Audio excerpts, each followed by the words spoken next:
இந்த பாட்டை பற்றி நான் ஒரு விஷயம் சொல்லணும். நான் வந்து ஒரு கதை எழுதுறதுக்காக மசனகுடிக்கு போயிருந்தேன். கதை வரவே இல்லை, எந்த ஐடியாவும் வரல. அங்கே கேம்ப் ஃபயரில் ஒரு காட்டுக்கு நடுவில் நான் உட்காந்து அமைதியாக யோசிச்சுக்கிறேன். மெட்ராஸ்லேருந்து ஒரு ஃபேமிலி வந்திருந்தாங்க, 8 பேர் வந்திருந்தாங்க. அந்த 4 ஹஸ்பண்டும் போயிட்டு தூங்க போயிட்டாங்க.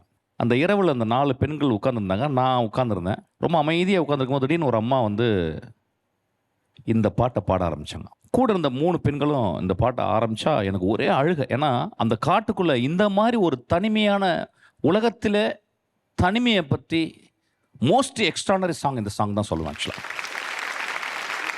இப்போ என்னுடைய மகள் தனியாக இருக்கா, நான் பிரிந்து வந்த மனைவி தனியாக இருக்காங்க. நிறைய பெண்களை பார்த்துருக்கேன். பெண்மையே தனிமையானது தான் நினைக்கிறேன், என்ன ஆண் கூட இருந்தாலும். என்னுடைய ஒட்டுமொத்த படம் பிசாசு 2 வந்து ஒரு பெண்ணினுடைய தனிமையை பற்றி தான், எப்படி அந்த பெண் உடைகிறாள் அப்படின்றது. ஸோ இந்த இந்த சாங் வந்து நான் ஆக்சுவலாக நீ பாடினதுலேருந்து எனக்கு வந்து ஒரு மாதிரி டல்லாக இருந்தேன். அப்பாவே கேட்டார் என்னடான்னு, ரொம்ப என்னை மூவ் பண்ணிருச்சு actually. It's a very difficult song தவசிலி. அவ்வளவு வலி இருக்கும் அந்த பாட்டில். ஆனால் அந்த வலியை நீ உணர்ந்து நீ பாடின, அதுக்காக நான் வந்து ப்ரெஸ் பண்ணுறேன். ஆனால் இது வந்து உன்னுடைய பெஸ்ட் பெர்ஃபார்மன்ஸ் கிடையாது. ரொம்ப மெக்னானிமஸாக சார் வந்து அதுக்கு வந்து பண்ண, ஏன்னா அதோடைய இன்னர் கோரை நீ வந்து அந்த பெயினை பிடிச்சிட்டங்கிறதுக்காக அவர் வந்து பண்ணார் ஆக்சுவலாக. ஆமாம், ஐம் ஸோ கிளாட் சார். நீங்களும் ரொம்ப அழகாக அந்த தனிமை பற்றி சொல்லும்போது, தனிமையாக இருக்கும்போது யாருமே கூட இருக்க மாட்டாங்க, ஆனால் அந்த நிலா எப்பவுமே இருக்கும் கூட. அந்த இட்ஸ் அ பியூட்டிஃபுல் ஃபிலாசபி இல்லை.